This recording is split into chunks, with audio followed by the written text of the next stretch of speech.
Depuis le début de la rentrée scolaire 2018-2019, il y a un mois de cela, l'école malienne est confrontée à plusieurs problèmes dont le retard des orientations des nouveaux admis au DF.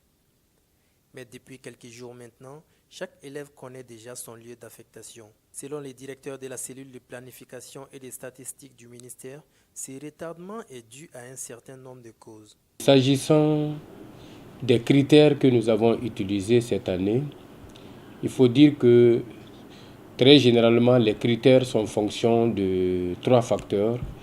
Il y a dans un premier temps l'âge.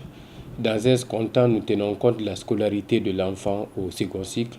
Et dans un troisième temps, on tient compte de l'enveloppe financière allouée pour la prise en charge des élèves orientés dans les établissements privés. Cette année, nous avons, comme vous l'avez tous constaté, pris un léger retard. Et ce léger retard était simplement dû au fait qu'il fallait tenir compte à la fois des trois facteurs que j'avais dit.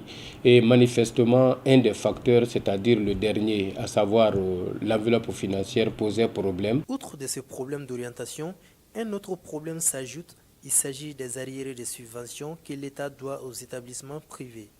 Aujourd'hui, c'est vrai, certaines écoles sont beaucoup en retard par rapport au paiement, mais aujourd'hui, certains sont à plus de 80% de leurs subventions payées.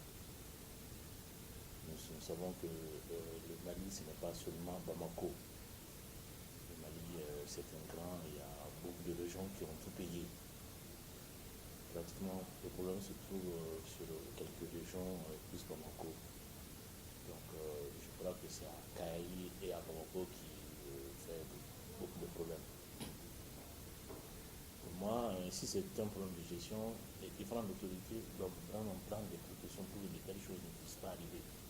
Parce que c'est très difficile, on ne peut pas imaginer pour un pays en voie de développement où l'éducation est le socle du développement et qu'on ne puisse vraiment pas investir dans l'éducation.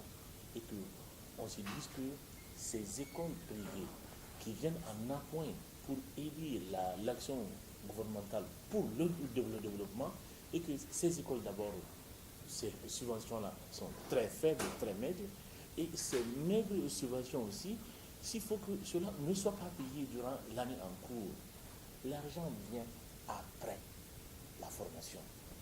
Alors, quel genre de formation pourrait-on donner que ces écoles privées peuvent réellement donner à ces enfants-là si vous payez après la formation? Ces écoles-là sont obligées d'aller s'endetter et à 10%, à 12%, à 15%, souvent à 20% d'intérêt dans les banques pour pouvoir préfinancer l'école. Une situation qui inquiète plus les parents que les promoteurs de lycées quand on sait que l'avenir de leurs enfants sont en jeu.